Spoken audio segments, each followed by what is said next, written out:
안녕하세요, 여러분. 자, 화장품 사용 제한 원료를 보시면은요, 우리는 화장품 그 원료를 보시면, 네거티브 리스트, 네거티브제, 이런 말을 쓰는데, 즉, 사용하지 말라고 하는 것만 사용 안 하고, 나머지는 거의 다 사용할 수 있는 그런 제도를 사용하고 있죠. 그래서 사용할 수 없는 원료는 우리가 의약품 원료이기 때문에 사용할 수 없는 것도 있고요. 오염이 돼서 사용할 수 없는 것도 있고, 독성이 있어서 사용할 수 없는 것도 있고요. 그 다음에 그 외에는 너무 독하기 때문에 꼭 써야 되지만 너무 독하기 때문에 정해놨는 사용 한도까지만 최도의 한도로 사용을 할 수가 있고 그 이상은 사용할 수 없다라고 해서 한도를 딱 지정해놔서 해놨는 원료도 있습니다. 그래서 여러분들은 이 사용할 수 없는 원료는 제가 지난 시간에 눈에 익히지 말라라고 얘기를 했었죠. 그죠? 그래도 중요한 부분은 한번 보고 넘어가 볼게요. 자, 팁 부분에 보시면 니트로메탄일 사용할 수 없다라고 되어 있죠. 그래서 니트로메탄은 사용할 수 없다라는 거 여러분들이 외워주시고요. 요런 부분들은 시험 문제에 출제가 될 가능성이 있다라고 할 수가 있겠죠.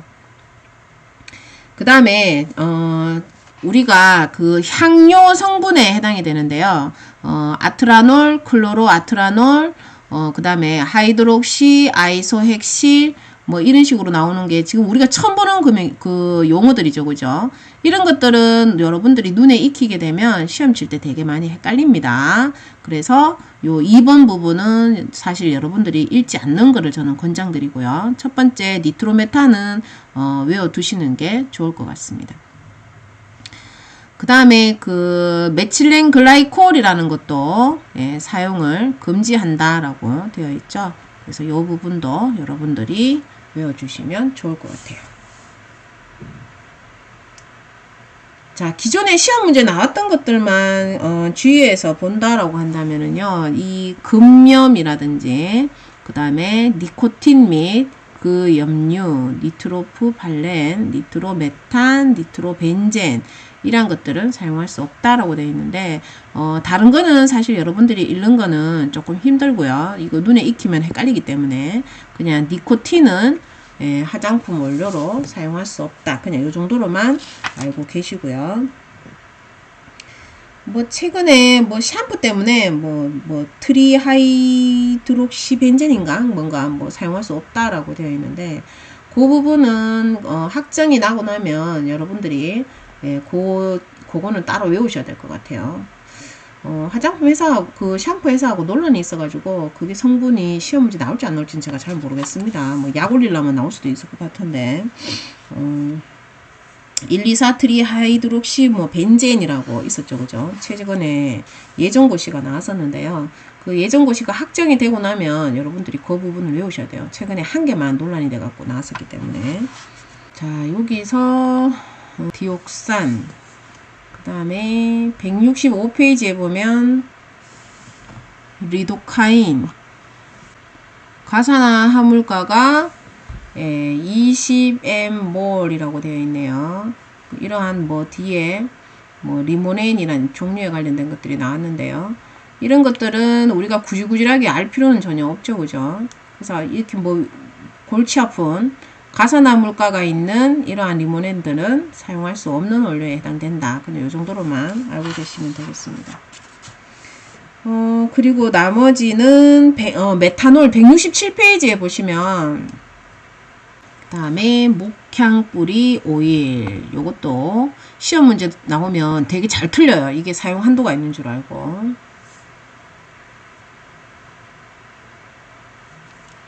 그 다음에 무화과 나무 잎 앱솔루트, 그리고 미세 플라스틱 같은 경우에 5마이크로미터 이하라고 되어 있죠. 기존에 우리가 각질 제거한다고 미세 플라스틱을 많이 썼었어요.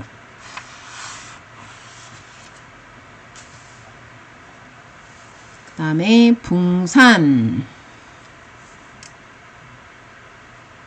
붕산은 쓸 수 있는데 붕산은 쓸 수가 없어요. 그래서 이거 시험 문제 나오면 헷갈릴 수가 있어요. 브롬, 지금 체크하는 거 다 쓸 수 없는 것들이죠. 그죠? 그 중에서 시험 문제 잘 나오는 것들을 제가 체크해 드리는 거예요. 비소 이런 것들도 쓸 수가 없어요. 내가 안 넣었는데 저절로 자기들끼리 반응 일으켜서 생긴 비소는 어쩔 수가 없지만 지금 여기에 별도로 우리가 비소를 넣을 수는 없습니다. 그리고 비타민 L이라는 L1, L2 이런 것들도 쓸 수가 없고요. 성면도 안 됩니다. 178페이지에 보시면 자일레인이라는 것과 그 다음에 천수국꽃 추출물 및 오일, 이거 시험 문제 굉장히 많이 나왔었죠. 그죠? 만수국꽃 추출물 및 오일은 우리가 사용할 수가 있고 사용 한도가 있는 원료에 해당이 되는데 천수국꽃 관련된 것들은 사용할 수가 없습니다. 페루 발삼,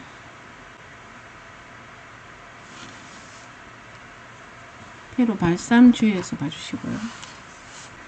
그 다음에 히드로키논.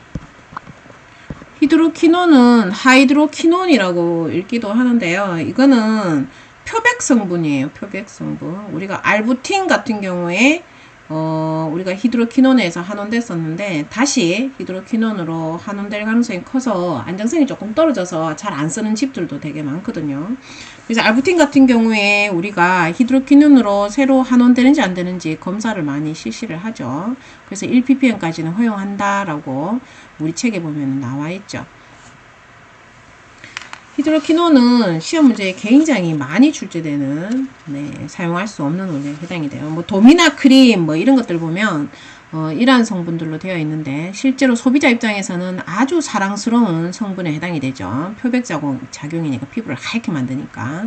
그렇지만 이거를 너무 과다하게 쓰게 되면 부작용이 일어나면 이게 얼룩얼룩 이렇게 얼룩이 질 수가 있어요. 이렇게 지나치게 하얀 부분이 얼룩질 수가 있습니다. 당연히 이러한 항생 물질도 쓸 수가 없고요. 항히스타민 이런 것들도 당연히 쓸 수 없습니다. 이건 뭐 설명 안 해도 여러분들 알 수 있는 부분이죠. 그리고 원토 헥산 다이올은 사용할 수 있지만 헥산은 사용할 수가 없습니다. 자, 그 외의 것들은 여러분들이 그냥 뭐 나는 대충 봐도 뭐 사용할 수 없는 원료라는 거 알 수 있어 이렇게 생각하시는 분들은 전체적으로 한번 보시고요. 아, 나 보면 갑자기 막 헷갈릴 것 같아. 이런 사람들은 그냥 아예 보지 마시기를 저는 추천을 드리겠습니다. 자, 시험 문제 제일 많이 나오는 게 사용상 제한이 있는 원료 부분이기 때문에 저희는 이 부분에서 이제 집중적으로 공부를 해야 되겠죠. 자, 사용상 제한이 있는 원료를 보시면 제가 이거 한번 설명했습니까? 얘는 왜 내가 이거 표시를 해놨는가 모르겠네요. 자, 보시면 재료의 보존제 성분의 제한이라는 제목이 나왔고요. 자, 두 번째 자외선 차단 성분의 제한이라고 나오고, 세 번째 연모제, 기타 등등 이렇게 나왔어요. 그래서 앞에 세 가지가 있고 이 세 가지로 사용되는 원료 외에 그 외의 원료들을 우리는 기타 등등이라고 부르고 있습니다. 어떻든 이런 짬뽕으로 이런 모든 원료들에서 독해서 우리가 한도를 주고 사용해야 되는 그러한 원료들을 여기에 고시하고 있어요. 그래서 보시면 옆에 사용 한도라는 말이 나오죠. 이렇게 사용 한도라고 하면 콜루타랄에서 사용 한도 0.1 이렇게 적혀 있으면 우리가 최대 쓸 수 있는 게 0.1이라는 뜻이고요. 0.1 밑으로 사용을 해야 된다. 이런 뜻에 해당이 돼요. 그래서 여러분들이 뭐 이런 거 다 외우면 뭐 머리가 컴퓨터면 외울 수 있어요. 네, 뭐 이거 다 외우고 시험 치러 갔다 하는 분 저는 한번 보기는 봤는데 뭐 대단하다고 생각합니다. 저도 못 외우는 거 어떻게 외우시나? 어떻든 이거는 화장품 종사자라 할지라도 화장품 종사자들은 자기가 많이 쓰는 원료 아니면 다 기억을 못 합니다. 근데 여러분들이 사실 뭐 시험 문제 나왔는 거 뭐 다 외워서 가면 얼마나 좋겠습니까? 그렇지만 오지선다에서 솔직히 3개 이상만 알면 나머지는 그냥 깨도 짚어야죠. 그죠? 네, 맞출 확률이 더 높아지기 때문에 중요한 것 정도만 어느 정도 외워가는 것도 저는 괜찮을 거라고 저는 생각을 해요. 자, 밑에 표시해놨는 메칠 이소치아졸리논, 메칠 클로로 이소치아졸리논 이런 말이 나오는데 메칠 이소치아졸리논은 다른 말로 하면 MIT예요. MIT.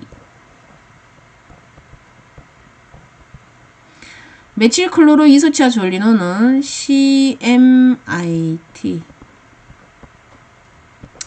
요 두 가지는 우리가 가습기 혹시 가습기 사태 때 나왔던 논란이 있던 그 살균제 성분이죠. 그래서 살균제, 세균, 진균을 죽이는 살균제 그러한 성분들은 다 우리가 보존제로 사용을 하고 있어요. 그래서 화장품에는 보존제 사용량이 굉장히 중요한데요.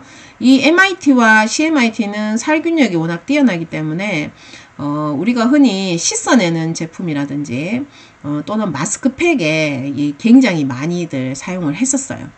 그런데 그 가습기 사건이 생기면서 이제 소비자들이 MIT가 들어있나 CMIT가 들어있나 이걸 갖다가 자꾸 찾다 보니까 그 제품 전체 다가 나쁜 제품으로 이렇게 보이니까 요즘은 많이 사용 안 하죠. 그렇지만 여러분들은 그렇게 외우시면 안 돼요. MIT와 CMIT 요 두 제품은 우리가 보존제에서 한도가 있는 제품이다 이렇게 외우셔야 됩니다. 즉 화장품에 우리가 정식으로 사용할 수 있는 제품들이에요. 여기 있는 이 MIT, CMIT 아니더라도 다른 보존제들도 다 우리가 살균 기능을 가지고 있기 때문에 이러한 것들을 가습기처럼 콧구멍에다 쑤셔 넣으면 다 위험합니다. 집에서 사용하는 락스도 제가 캤죠. 콧구멍을 쑤셔 넣으면 위험하다고. 그래서 콧구멍으로 넣어야 되는 물질이 아닌데 콧구멍을 넣었기 때문에 문제가 생긴 거지. 우리가 화장품을 콧구멍에 쑤셔 넣는 거 아니잖아요. 그죠? 그래서 화장품은 눈 속이나 콧구멍 속이나 입안이나 뭐 똥구멍 안이나 이런 데 못 쑤셔 넣어요. 쑤셔 넣으면은 의학 외품이라고 그랬잖아요. 제가. 그죠? 그래서 화장품에서는 이러한 제품을 쑤셔 넣지 않기 때문에 살균제를 사용할 수 있습니다. 보존제로. 그래서 이 MIT와 CMIT는 사용할 수 없는 원료가 전혀 아니죠. 사용할 수 있는 원료로 고시가 되어 있습니다. 사용량은 보시면은 우리가 보존제는요 항상 두 가지 세 가지를 섞어서 사용하는데요. 그 섞어서 사용하는 이유가 뭐냐면 사용하는 양도 좀 더 줄일 수가 있고 그럼 피부 자극도가 좀 떨어지겠죠. 근데 광범위하게 세균이나 진균에 작용할 수 있기 때문에 효과가 더 커집니다. 그래서 양은 좀 더 줄이고 효과는 더 배로 커지기 때문에 그래서 보존제를 대부분 두 가지, 세 가지를 섞어서 써요.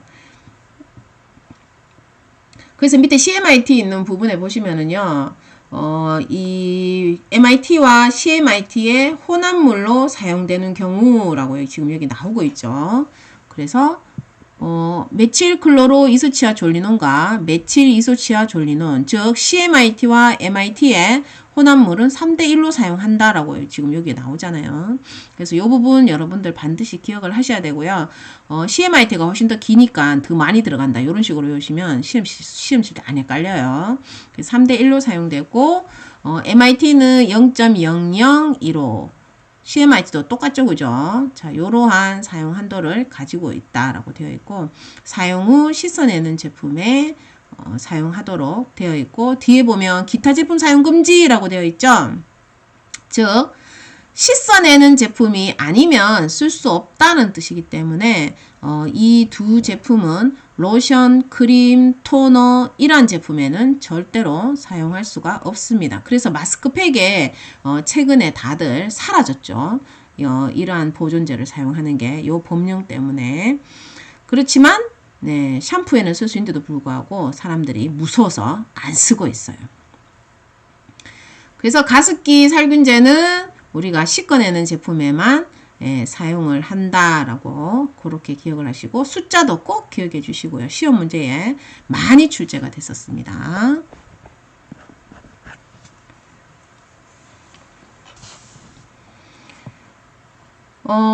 그 다음에 최근에 바뀐 시험 문제를 보면은요, 그 원료명을 보시면 벤잘코늄 클로라이드 그리고 브로마이드 및 사카리네이트 이렇게 되어 있는데 이 벤잘코늄 클로라이드 같은 경우에는 그 살균 기능이 굉장히 뛰어납니다. 생긴 꼴은 물엿처럼 생겼는데 그 물엿의 그 살짝 갈색 빛깔의 그 찐득찐득한 그 점도에까지도 완전히 똑같습니다.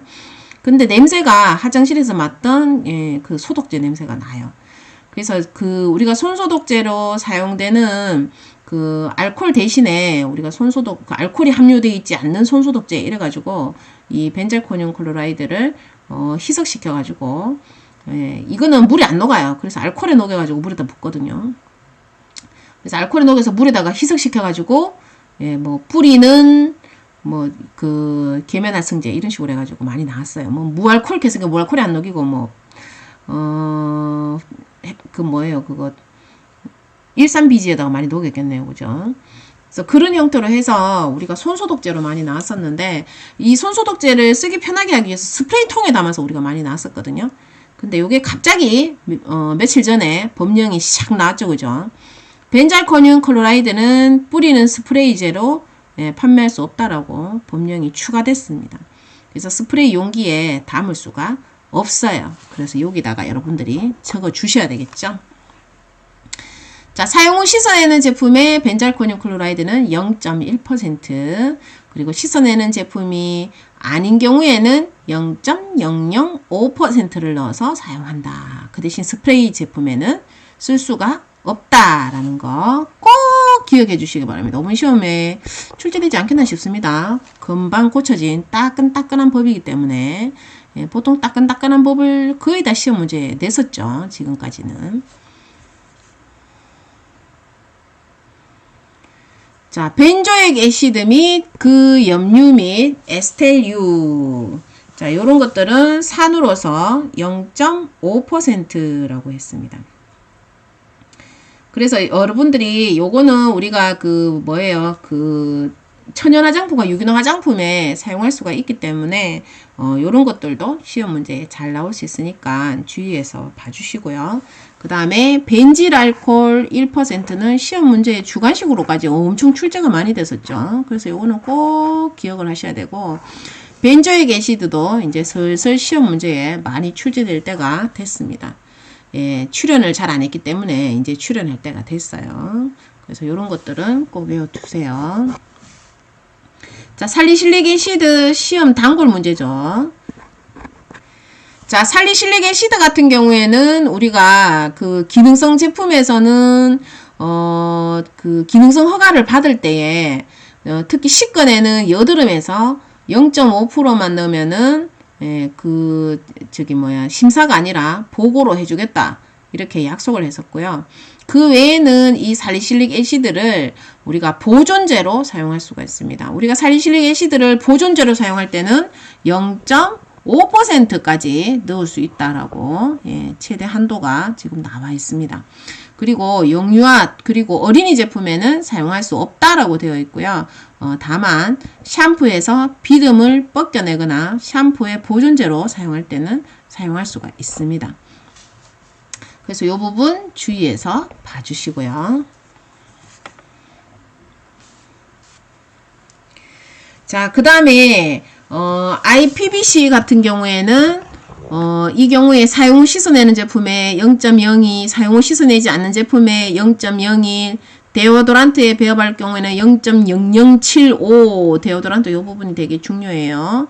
그리고 입술에 사용되는 제품, 그리고 에어로졸, 바디로션 및 바디크림에는 사용할 수 없다라고 되어 있고요. 그 다음에 어린이나 영유아 제품에도 사용할 수가 없습니다. 그래서 IPBC도 굉장히 중요하기 때문에 반드시 기억을 하시기 바랍니다.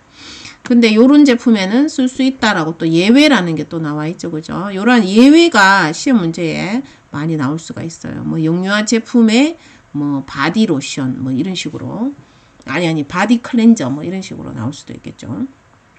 이 단어는 외우는 게 관건이라 가지고 여러분들이 골치 아프더라도 좀 외우셔야 됩니다. 근데 사실 나는 나이가 너무 많아서 선생님도 못 외우겠어요. 이런 분들은 뒤에 거 그냥 다 때려치우고요. 그냥 사용 한도에 이 성분은 사용 한도 성분이고 보존제야. 그냥 이 정도로 알 수 있을 정도로만 읽으시는데, 이거 이런 너무 길어서 못 외우겠어요. 뭐 대충 외워도 됩니다. 왜? 그 시험 칠 때 보면 항상 보기에서 찾아서 적도록 되어 있기 때문에 보기에서 찾을 수 있을 정도로만, 네, 그 원료 성분명을 알고 계셔도 되겠습니다. 소르빅 애시드, 소드루빅 애시드로 해서 0.6%. 이것도 중요하죠, 그죠? 자, 그 다음에 크림바졸. 크림바졸은 두발용 제품에만 0.5% 사용할 수 있다라고 되어 있고요. 그 다음에 트리클로산이나 트리클로카반 같은 경우에는 우리가 살균제로 여성 청결제 제품에 굉장히 많이 사용되는 제품 중에 하나예요. 그래서 이런 제품들은 흔히 화장품 회사에서 많이 쓰기 때문에 저는 종종 나올 수 있지 않겠나 저는 이렇게 보고 있습니다. 트리클로산은 한번 출제된 적이 있고요. 그 다음에 페녹시에탄올은 단골로 굉장히 출제가 많이 되고 있습니다. 그 다음에 프로피오닉 애시드도 출제가 한번 됐었고요. 그 다음에 파라하이드록시 벤조익 애시드 및 그 염료 및 에스텔류 같은 경우에 이 경우도 출제가 됐었습니다. 근데 그 중에서도 페닐 파라벤은 제외된다라고 되어 있죠. 그래서 이 부분이 중요해요. 그래서 단일 성분일 때 0.4%, 혼합일 때 0.8%로 사용 한도가 있습니다. 중요합니다. 지금 밑에 보시면은요, 우리가 주석 부분도 시험 문제에 나왔었죠, 그죠? 이 염류라고 하는 요 부분이 갈로로 해가지고, 우리가 1회 시험 주관식으로 출제가 됐었고요. 이제는 이 에스텔류가 나올 때가 되지 않았나, 저는 이렇게 보고 있는데, 이 에스텔류도 그냥 뒤에 대충 나오면, 아, 염류야. 뭐, 뒤에 거 대충 나오면 에스텔류야. 그냥 이렇게 알 정도로만 아시고 계시면 되겠습니다. 자, 그 다음에 자외선 차단 성분의 제한이라고 되어 있는데요. 우리가 기존의 자외선 차단 제품이라고 하면 자료 제출을 생략해주는 성분에서 그 기능성 제품에서 우리가 이 자외선 그 성분이 나왔었습니다. 우리가 화장품에 사용할 수 있는 원료는 이 자외선 제품과 그리고 아까 나왔던 보존제 그리고 색소 이런 것들은 고시되어 있는 원료만 사용할 수 있도록 되어 있어요. 그래서 지금 여기에 나와 있는 요 고시 원료만 사용할 수 있다라는 뜻이고요. 우리가 기능성에서 나왔는 자외선은 그 자료 제출을 어느 정도 일부를 생략해 준다는 뜻이고, 여기 있는 거는 정식적으로 화장품 원료로 고시되어 있는 거죠. 그래서 우리가 기능성에서 나오는 것보다는 여기 있는 것들이 훨씬 더 성분이 더 많습니다. 지금 표시해놨는 요것들은 우리가 자료 제출이 생략되는 자외선 차단제에 지금 나와 있지 않는 성분이에요. 그래서 고시되어 있는 성분이라서 제가 별도 따로 한번 체크를 해봤습니다. 아, 나는 이거 다 외울 수 있어. 네, 외우는 거 절대로 말리지 않겠습니다. 그렇지만 이거 다 솔직히 말해서 못 외워요. 그래서 여러분들이 중요한 것들만 좀 외우시면 좋을 것 같습니다. 시험 문제 잘 나오는 것들만 제가 따로 표시를 해드릴게요. 아니다. 우리 앞에서 우리 한번 했었죠, 그죠? 징크 옥사이드하고 제가 티타늄 디옥사이드는 25, 25 무조건 외우라고 얘기했었잖아요, 그죠? 호모살레이트 10, 이것도 시험 문제 많이 나왔었고요. 이소아밀 같은 경우에, 이소아밀 파라메톡시 시나메이트, 이거는 우리가 업체에서 많이 쓰는 원료예요.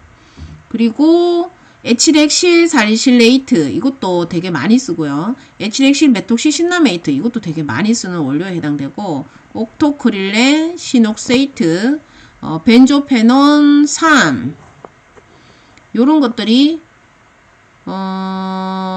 엄청나게 많이 쓰는 원료들이에요. 그래서 요 지금 동그라미 해놨는 것들이 이 퍼센트의 사용 한도에다가 동그라미 해놨는 게 화장품 회사에서 많이 쓰는 원료들에 해당되기 때문에 이 자외선 성분 중에서 이 부분이 대부분 좀 많이 출제된다라고 할 수가 있고요. 그 다음에 이 벤조페논 3하고 다른 이름으로 옥시벤존이라고 제가 적어놨죠. 그리고 에치렉실 메톡시신나메이트가 사실 제일 많이 사용하는 1위에 해당되는데도 불구하고 미국 하와이에서 산호가 죽는 성분으로 규정을 해버렸죠. 그죠? 그래서 하와이에는 이 성분이 들어있는 자외선 차단제가 들어갈 수가 없습니다. 그렇다고 해서 다른 나라는 지정하지 않았어요. 왜? 우리 흔히 제일 많이 쓰는 원료에 해당되고요. 자외선 차단을 굉장히 잘 하고 있습니다. 그래서 하와이 외에는 다들 아무 문제가 없어요. 그래서 제가 볼 때는 사실 이 성분 퍼센트까지 다 외우면 아주 퍼펙트할 것 같지만 이 퍼센트를 외우지 못한다면은 그냥 앞에 있는 부분만 대충 외우시고 고시되어 있는 자외선 성분이야, 자외선 성분이다 아니다를 골라낼 수 있을 정도로 그냥 그 정도로만 알고 계시면 될 것 같아요. 우리가 흔히 4단원하고 맞춰갖고 시험 문제 출제된다고 하면은 이게 보존제냐 자외선 차단제냐 뭐 이런 뭐 보습제냐 뭐 이러한 종류를 고르는 것들이 우리가 기존에 출제가 많이 됐었죠. 그리고 사용 한도가 있느냐 없느냐 뭐 이런 것들도 나오기는 했었죠. 자, 연모제 성분은 너무 어렵기 때문에요. 이거는 솔직히 시험 문제 나올 가능성도 좀 희박하지만 뭐 틀리라고 나올 때는 여러분들이 너무 안타까워하지 말고 그냥 가감히 틀려주시기 바랍니다. 여러분들이 뭐 문제 풀 때도 보면 여기에 관련되어 있는 것들이 좀 많이 나와 있죠. 그런 것들은 그냥 가감히 틀리십시오. 제가 매번 얘기하는 게 여러분들 뭐 천점 받을 것도 아니고 뭐 공부 그런 식으로 제가 하지 말라 그랬죠. 그죠? 그냥 합격할 정도로만 제가 공부하라고 얘기를 했었고, 그 다음에 문제를 풀 때도 자기가 포기한 부분은 과감하게 포기를 하셔야 돼요. 다른 부분에 좀 더 공부를 하고 시간을 투자하는 게 훨씬 더 낫습니다. 뭐 솔직히 말해가지고 빠마약하고 뭐 염색약 나오면은 골치 아프죠. 그죠? 평소에서 많이 사용하는 원료들도 아니고. 자, 기타 성분의 제한이라고 하면 연모제나 자외선 차단제나 보존제를 뺀 나머지 성분을 의미합니다. 그 나머지 성분에서 지금 보면은 가산화수소 같은 경우에는 두발용 제품의 3%, 그 다음에 손발톱용 제품에는 2%라고 우리가 사용 한도가 지금 정해져 있죠. 그죠? 자, 기존의 시험 문제에 레조시놀이라는 것도 나왔었고요. 그 다음에 만수국고 추출물 및 오일, 만수국 아제비꽃 추출물 또는 오일 이런 것들은 다 우리가 사용 한도를 가지고 있었습니다. 그래서 씻어내는 제품하고 씻어내지 않는 제품의 사용 한도가 틀렸죠. 그래서 만수국은 똑같습니다. 한도가 그냥 그렇게 그냥 외워주시면 되고요. 이 만수국은 보시면은 태닝 제품에는 사용할 수 없다라고 되어 있기 때문에 이런 부분을 그냥 주의해서 봐주시면 될 것 같습니다. 나머지는 그냥 사용 한도가 있는 원료야.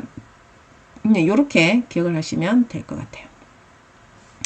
자, 여기에 보면 골치 아프게 또 나왔죠. 그죠? 살리실릭 애시드 및 그 염류. 자, 살리실릭 애시드 같은 경우는 앞에 나왔는 걸 다시 해상을 되짚어 봅시다.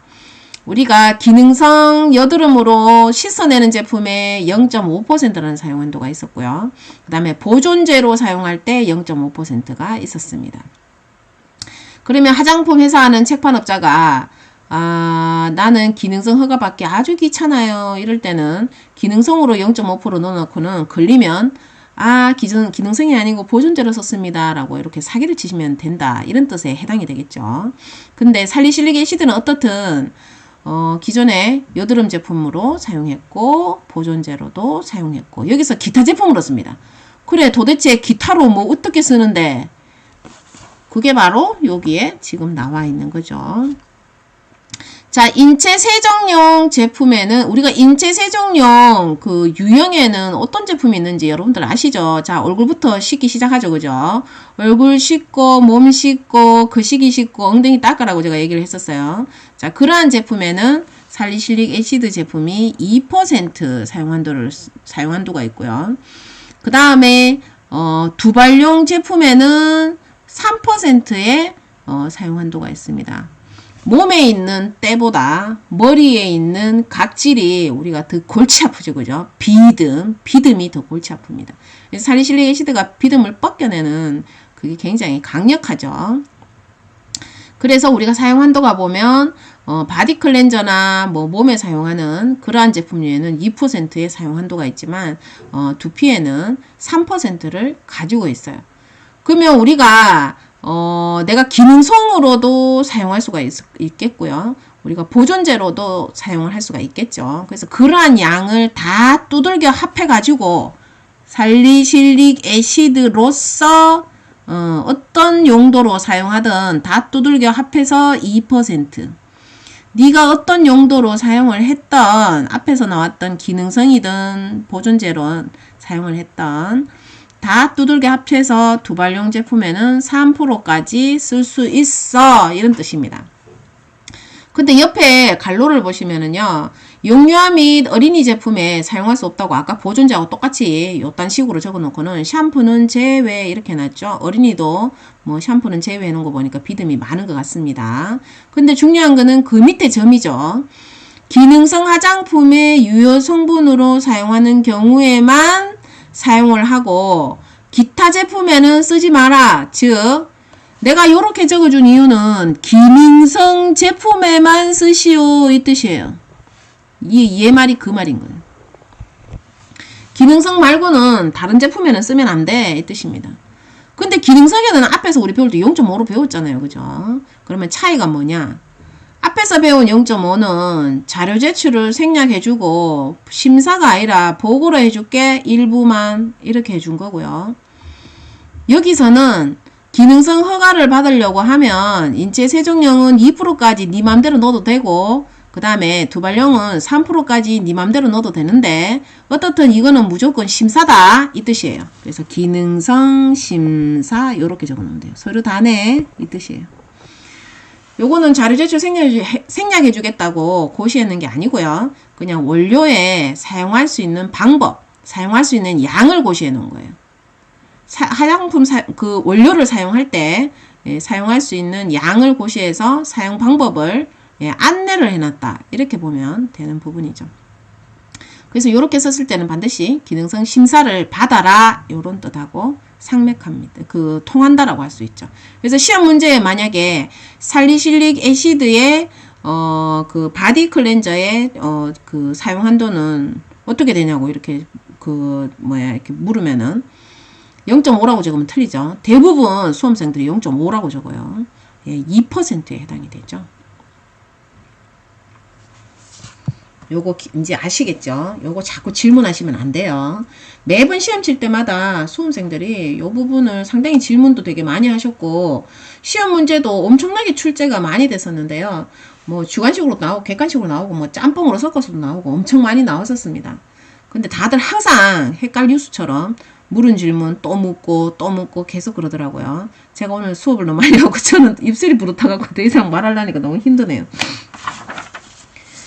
자, 어떻든 살리실릭 애시드는 꼭 외우고 우리 넘어가도록 하겠습니다.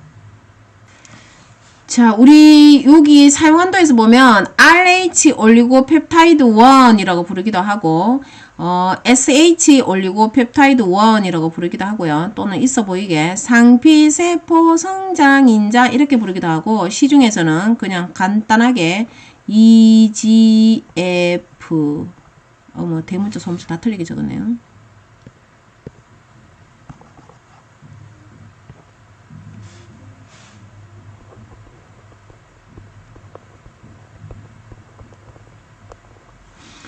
이런 말들을 적죠. 그래서 어떻든 이 상피세포 재생인자 같은 경우에는 사용 한도가 0.001%로 여러분들은 맞춤형 화장품에서는 사용할 수가 없습니다. 맞춤형 화장품은 우리가 지금 배우고 있는 사용 한도가 있는 원료와 그리고 보존제 그리고 기능성 제품 이런 것들은 다 사용할 수가 없어요.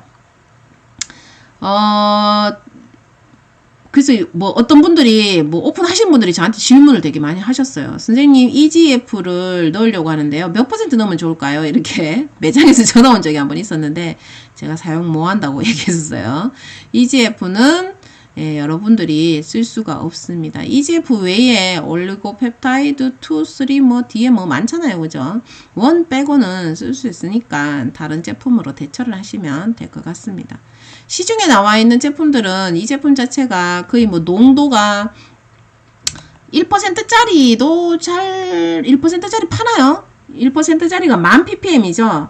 1000ppm짜리 아니면은 뭐 좀 고농도라고 하면 뭐 10%짜리 뭐 이런 거 판매를 하고 있는 걸로 제가 알고 있는데 1000ppm짜리도 판매를 하더라고요. 그래서 그걸 퍼센트로 전환을 해서 본인이 또 그거를 또 몇 퍼센트 넣을 거냐고 이렇게 결정을 해보면 대부분 0.001% 이하로 사용을 하고 있습니다. 여러분들이 아무리 많이 넣어도. 그래서 어떻든 0.001도 아니고 0.01도 아니고 0.001입니다. 001. 네, 잘 보시기 바랍니다.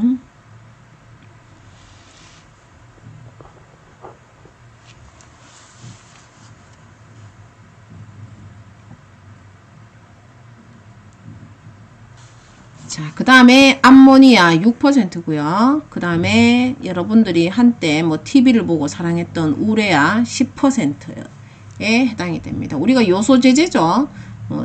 손발에 뭐 굳은살을 떼삐기 가지고 부드럽게 만들 때 굳은살을 부드럽게 만드는 게 우레아에 해당됩니다. 요소 제제에 해당돼요. 자, 그리고 징크 피르치오는요. 그 산화아연하고 틀리죠. 산화아연은 우리가 자외선 차단제로 우리가 사용을 하는 거고요. 자, 징크 피르치오는 우리가 비듬 때문에 많이 사용을 합니다. 자, 치오글라이콜릭 애시드는 우리가 기능성에서 우리가 배웠었죠. 그죠? 기능성에서 배웠는데 지금 여기에 보면 제모제에 사용하는 양을 보시면은요. 최대 5%까지 쓸 수 있다라고 되어 있어요. 근데 처장님께서는 조금 소심하셔가지고 자료 제출을 생략해 주는 거는 치오글라이콜릭 애시드를 80%짜리를 3에서 4.5%를 쓰면 내가 자료를 생략해 줄게 라고 얘기를 했었어요.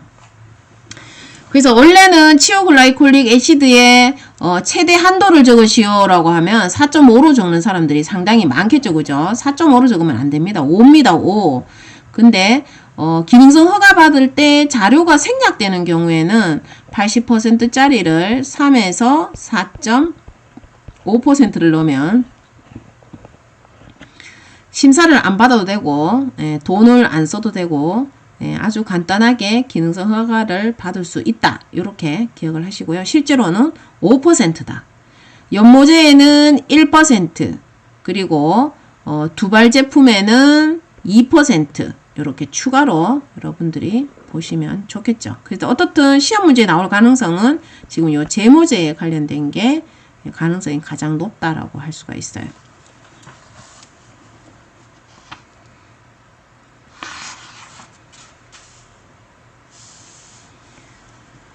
자, 톨루엔 요 제품은 손 발톱용 제품에 25% 사용할 수 있다라고 되어 있고요. 이 제품 외에는 사용할 수 없다라고 되어 있습니다. 그 다음에 트리클로산하고 트리클로카반은 우리 앞에서 한번 나왔었죠. 그죠? 자, 요거를 우리가 기타 제품으로 사용할 때에 기능성 제품의 유효 성분으로 사용한다라고 하는 거는 대부분 살균 기능 때문에 사용을 해요. 그래서 뭐 살균 기능이 있다라는 그러한 것들을 표현하기 위해서 우리가 사용할 때 트리클로산이나 트리클로카반을 사용을 합니다. 그래서 얘의 사용 한도는 0.3과 1.5에 해당이 된다라는 것도 기억을 해 주십시오.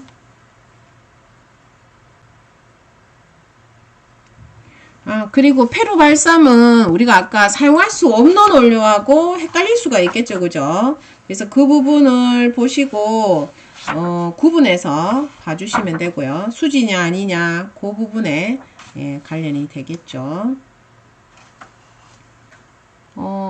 아니다. 페루 발삼의 수지는 사용할 수가 없고 페루 발삼의 추출물과 정유물은 사용할 수가 있습니다.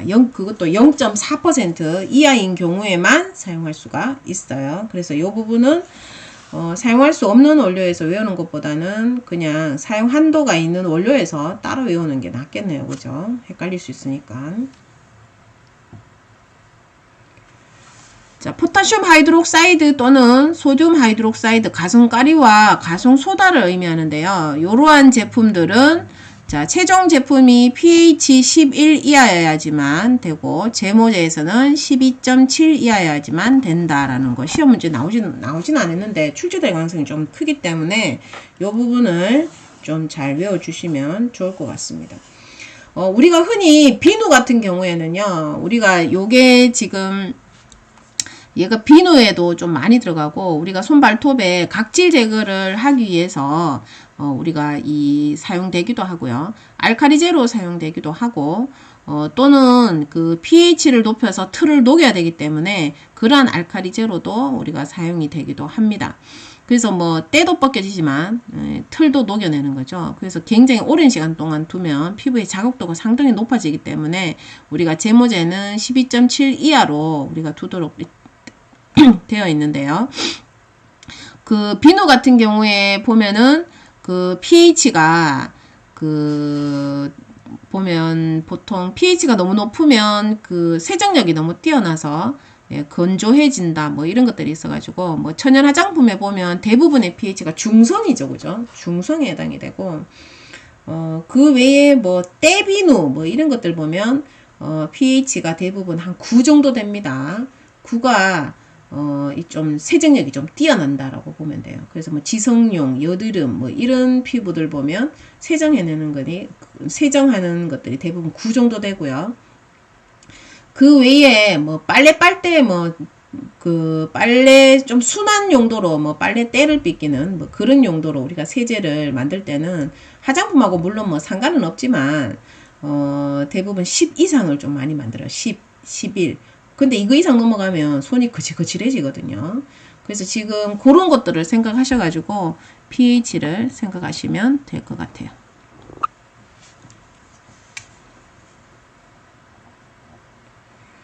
자, 풍나무 발삼은 그냥 뭐 사용 한도가 있는 추출물이다. 그냥 이 정도로만 알고 계시면 될 것 같습니다. 그 외의 것들은 물론 뭐 여러분들이 다 뭐 보시면 좋겠지만 뭐 좀 나는 외우기가 조금 힘들어요. 이런 분들은 그냥 제가 체크해 드렸는 것들만 주의해서 봐주시면 될 것 같습니다.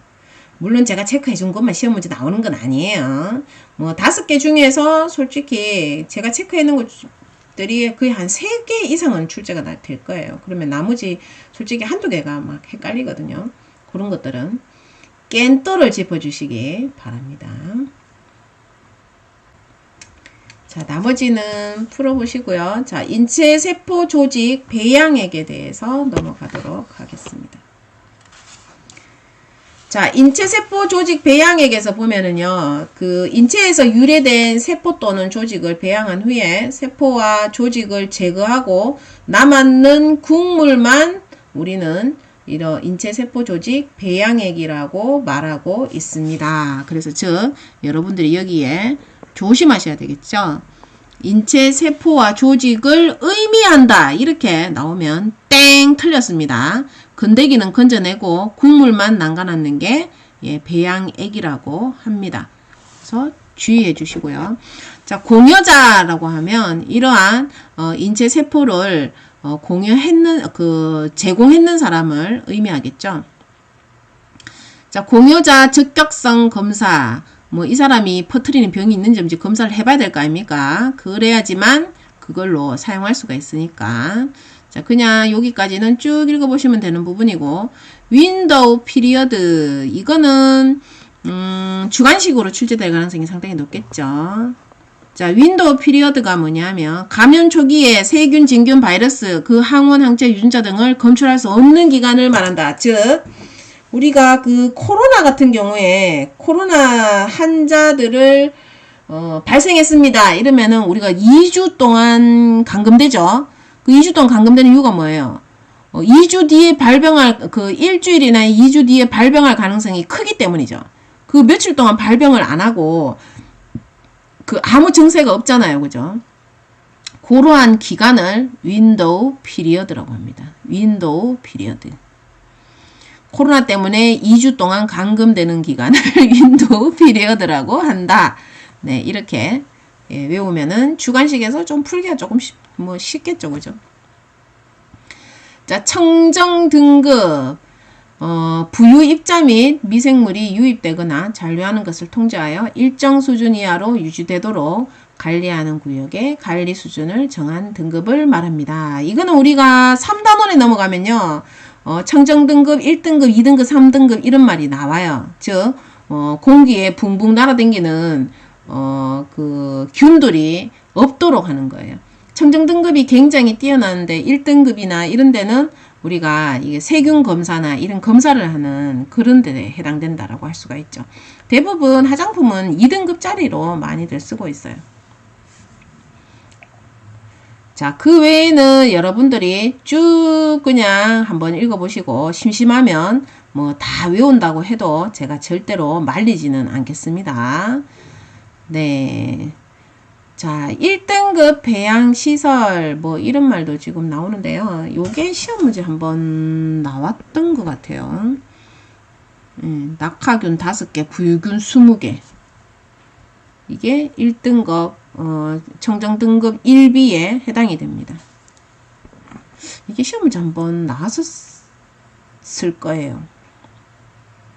청정등급 1B 그 청정도 관리 기준이라고 해가지고 이러한 내용들이 오지선다로에서 한번 나왔던 것 같은데 이제는 시험 문제를 그 정도로는 어렵게까지는 안 낸다고 하니까 제가 볼 때는 출제는 안 될 것 같습니다. 이거 또 나오면은 욕을 멍멍이처럼 얻어먹을 것 같아요. 자, CGMP 적합성 평가 등급 기준이라고 되어 있는데요. 자, CGMP 우리가 각 그 장소마다 그 청정도 기준이 다 틀립니다. 그래서 청정도 등급 A, 1B, 2, 3 이렇게 지금 나와 있죠. 그래서 지금 1B에 보시면은 무균 복장을 해야지만 되고 그리고 무균 작업실, 무균 작업, 뭐 탈갱이실 뭐 이런데 들어간다라고 되어 있습니다. 대부분 이러한 무균 복장 들어가는 데는 제약실, 뭐 제약이나 뭐 이런 쪽에 좀 많이 좀 관여되어 있다라고 보시면 될 것 같아요. 우리는 화장품 만드는 그 제조실은요, 이 청정등급 2에 해당되는 것들이 여기에 해당이 돼요. 화장품 제조실은. 그래서 여러분들은 요것만 알고 계시면 되겠죠?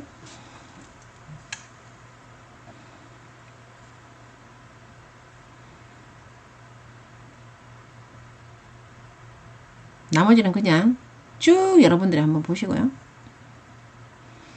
자, 여기에 알레르기 유발 성분은 여러분들이 외워야 되는 부분이죠. 시험 문제에서 이 알레르기라는 글자 자체가 주관식으로 한번 출제가 됐었고요. 그리고 알레르기 성분은 매 시험 문제마다 지금 계속 출제가 되고 있는데요. 여러분들이 외워야 되는 게 뭐냐면 이러한 성분들의 단어를 정확하게 뭐 다 외워라, 뭐 이 25개를 딸딸딸딸 외워라 이런 뜻은 아니고 이 원료를 다른 원료하고 섞어 놓으면은 알레르기 유발 성분이다 아니다 요 정도만 구분할 수만 있으면 돼요. 무슨 말인지 아시겠어요? 그래서 신나말, 아밀 신나말 여러분들 외우기 편하게 좀 한번 순서를 바꿔갖고 한번 못 와봤는데요. 신나밀 알콜, 핵실 신나말 여기까지는 신나밀 뭐 이런 말들이 나왔죠. 그래서 이런 말 나오면 아 이거 알레르기구나 이렇게 알면 되죠. 제라니올은 로즈향 비슷하게 나는 제라늄이라는 아로마 에센셜 오일이 있는데 거기에 좀 많이 들어있는 성분이에요. 요게 살충 역할도 좀 하고요. 예, 뭐 하여튼 뭐 그렇습니다. 뭐 화장품 그 아로마 에센셜 오일마다 좀 많이 들어있는 성분인데 특히 제라늄에 굉장히 좀 많이 들어있어요. 살충제에도 좀 많이 들어있고.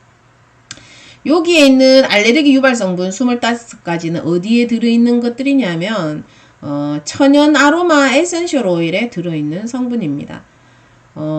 알레르기 성분은 다 천연 성분들이에요. 천연 성분들. 합성으로 만든 향료 뭐 이런 것들은 솔직히 그러한 케미컬 성분들을 조합해 가지고 향을 만들었기 때문에 이러한 알레르기 성분을 빼버리고 만들면 됩니다. 그렇지만 아로마 에센셜 오일은 이러한 알레르기 유발 성분으로 구성되어 있기 때문에 이러한 성분들을 빼버리면 레몬 향이 안 나요. 그러한 사태가 발생합니다. 왜? 지금 여기 보면 리모넨 하는 게 16번에 지금 나오잖아요. 그죠? 리모넨이라는 게 나오는데 이 리모넨에 거의 한 70% 이상 함유하고 있는 게 레몬이에요. 근데 리모넨 빼버리고 레몬을 만들면 레몬이 아니죠. 레몬 냄새는 리모넨이라고 할 수가 있어요. 그래서 어떻든 이러한 알러지 성분은 천연에 함유되어 있는 케미컬 성분이다 라고 보시면 되고 천연 아로마니까 우리가 알고 있는 허브나 뭐 과일의 껍데기 이런 데에 들어있는 성분들입니다. 사실 뭐 한국 사람들은 이러한 향 알러지는 사실 거의 없죠. 그죠? 없는데 외국에는 좀 많은 편입니다. 그래서 난데없이 외국에서 이런 것들을 지정하니까 우리나라도 함께 예, 지정하고 발맞춰서 나왔는데 인터넷에 똑똑한 아줌마들이 워낙 많다 보니까 뭐 알레르기 유발 성분이에요 아니에요 뭐 이런 소리까지 이제 하고 있고, 우리가 전성분에다가 사실 이걸 다 표시를 또 해야 되죠, 그죠? 그래서 상당히 좀 시끄러운데, 어떻든 여러분들은 이 알레르기 유발 성분들이 알레르기다 아니다를 구분할 줄 알아야 되고요. 이 성분들을 자주 좀 읽으셔야 돼요. 자주 읽으셔가지고 요 성분들은 알레르기 유발 성분이구나, 이렇게 기억을 하셔야 됩니다. 어떤 분이 저한테 질문할 때 이런 얘기도 했었어요. 여기에 착향제로 사용된 경우라고 뭐라고 돼 있으니까 그게 무슨 뜻이냐고 오해하시는 분이 있으시던데, 여기 있네요. 자, 5번에서 보시면 식물의 꽃, 잎, 줄기 등에서 추출한 아로마 에센셜 오일이나 추출물 이런 것들이 착향의 목적으로 사용된 경우에는 알레르기 성분을 표시를 꼭 해라, 이렇게 해놨죠, 그죠? 그러니까 저한테 어떤 분이 뭐라고 질문하셨냐면, 그러면 선생님 아로마 에센셜 오일을 착향의 목적이 아닌 다른 목적으로 사용하면 알레르기 유발 성분을 표시 안 해도 되나요? 이딴 식으로 저한테 질문하셨는데, 아니 아로마 오일은 원래 착향제가 뭐예요? 착향제가 향이에요, 향. 아니 향을 향으로서 쓰면 알레르기 써라 이 말인데, 향을 향으로 안 쓴다 하면 도대체 뭘로 쓴다는 소린지는 제가 모르겠습니다. 예, 향은 향으로 쓰는 거지 향이 향으로 안 쓰일 수는 없어요. 그래서 풀이를 이상하게 막 하시면 안 됩니다. 그래서 아로마를 향으로 쓰기 때문에 네가 일단 향으로 쓰면 무조건 알레르기 성분을 표시해라, 이 뜻입니다. 그래서 해석을 얄랑꾸리하게 하지 마시기 바랍니다. 자, 알레르기 유발 성분은요, 우리가 계산하는 것도 시험 문제에 지금 현재 출제가 되고 있는데요. 이 알레르기 성분이 사용 후 씻어내는 제품, 즉 샴푸, 린스, 바디 클렌저 이런 제품들에는 0.01%를 넘어서거나 0.01까지는 표시를 안 해도 돼요. 근데 우리가 그 기초 화장품, 토너, 로션, 크림 이렇게 얼굴에다 발라놓는 거, 몸뚱아리에다 발라놓는 이러한 사태가 발생할 때는 0.01%를 넘어서야지만 알레르기 성분을 표시합니다. 그래서 초과라고 했기 때문에 0.01까지는 봐주는 거고 0.001까지는 봐주는 거예요. 요거를 넘어서면 표시하는 거예요. 넘어서면. 모르겠는 사람들은 넘어서면 이렇게 좀 적어놓으세요, 여기다가. 아셨나요? 왜? 계산할 때 갑자기 헷갈리기 때문에 요거를 넘어서면 표시한다, 이렇게 외우셔야 됩니다. 그러면 요거를 먼저 여러분들이 무조건 다 외우셔야 되죠. 요게 주관식으로 갈로갈로로 나온 적도 있고요. 그 다음에 요거를 계산하는 방식도 시험 문제에 나왔었습니다. 사회시험 때는 안 나왔죠. 지금 요거 알레르기 계산하는 거 사회에 퐁당 빠졌기 때문에 5회에는 나올 가능성이 상당히 높다고 지금 할 수가 있겠죠. 그래서 요 문제를 여러분들이 한번 풀어보시고 잘 모르겠다 이럴 때는 제가 다음 시간에 풀어주도록 하겠습니다. 사실 지난 분기에 있는 사람들은 저희가 따로 연습을 좀 많이 했었어요. 왜? 숙제를 열심히 해오셨기 때문에 제가 숙제를 좀 내고 풀이도 해주고 그런 식으로 했었는데, 이번 분기 때는 직장에 다니시는 분들이 좀 많으신지 호응도가 너무 적어가지고 저도 힘이 안 나서 숙제를 더 이상 내지 않겠습니다. 그래서 여러분들이 따로 한번 풀어보시기 바랍니다. 이거는 산수를 모으면 풀 수가 없는데요. 문제가 바뀐다고 해도 숫자만 바뀌어서 나오기 때문에 그냥 여기 나와 있는 문제 자체를 여러분들이 외우시면 될 것 같아요. 그리고 시험 칠 때는 항상 문제를 계산해야 되는 거는 한 2문제 정도 나올 거예요. 나오면 시험 칠 때 항상 제일 마지막에 풀어보시고요. 중간에 풀다가 다른 문제 많이 못 풀 수가 있으니까 왜냐하면 오지선다로 정답을 이렇게 계산한 뒤에 찝도록 돼 있죠, 그죠? 못 풀면은 나중에 깨투집으면 되니까. 그래서 계산식은 제일 마지막으로 넘기시면 될 것 같습니다. 그래서 제가 친절하게 이렇게 책에다가 다 이렇게 적어놨어요. 여러분들이 한번 풀어보라고. 그래서 예제항에 있는 문제 여러분들이 한번 풀어보시고요. 지금 요 3번에 나오는 거는 전성분 표시하는 방법이에요. 전성분은 원래 많이 들어가는 순서대로 우리가 이렇게 표시하도록 되어 있는데 1% 이하는 짬뽕으로 순서가 상관없이 그냥 막 표기할 수 있도록 되어 있죠. 그래서 대부분 향료를 굉장히 조금 넣기 때문에 우리가 전성분 표시할 때 전성분 다 적고 제일 마지막에 그냥 향료 이렇게 딱 적어 놓는데 이런 식으로 많이 쓰죠. A, B, C, D 원료 나열하고 향료 이런 식으로 많이 적는데 1% 이하는 짬뽕으로 아무 때나 적을 수 있다라고 했기 때문에 이렇게 뭐 순서 그대로 순서도 적든지 아니면 짬뽕으로 적든지 뭐 그런 식으로 아니면 뭐 함량 순서대로 뭐 리모넨이 CD 원료보다 더 많이 들어가지고 이렇게 적든지 뭐 이런 이거 적는 사람은 병신이겠죠. 왜 리모넨의 함량 계산 뭐 따로따로 뭐 엄청나게 해야 되잖아요, 그죠? 네, 이거는 바보들의 행진을 하고 있는 것 같습니다. 어떻든 1% 이하에 해당되는 거는 순서대로 적든 짬뽕으로 적든 상관이 없다라는 거 기억을 하시면 될 것 같아요. 자, 요 부분이 중요하죠. 우리가 10g 이상, 그러니까 10 이상이라고 하면 안 되지 참. 11부터 그 다음에 50까지를 의미하죠. 그램이나 밀리리터를 똑같이 봅니다. 화장품에서는. 그래서 11g 이상 50g까지의 화장품은 우리가 그 전성분을 표시하지 않습니다. 네, 생략할 수가 있죠. 우리가 홈페이지나 이런 데다가 표시를 할 수가 있습니다. 그래서 전성분을 표시 안 하기 때문에 알레르기 유발 성분도 생략이 가능해요. 하지만 이러한 알레르기 유발 성분은 생략하더라도 홈페이지나 또는 판매업소에서 쉽게 그 고객이 확인할 수 있도록 표시하는 것이 좋습니다. 중요하겠죠? 이런 것들이 숨어가지고 시험 문제에 되게 출제가 잘 돼요.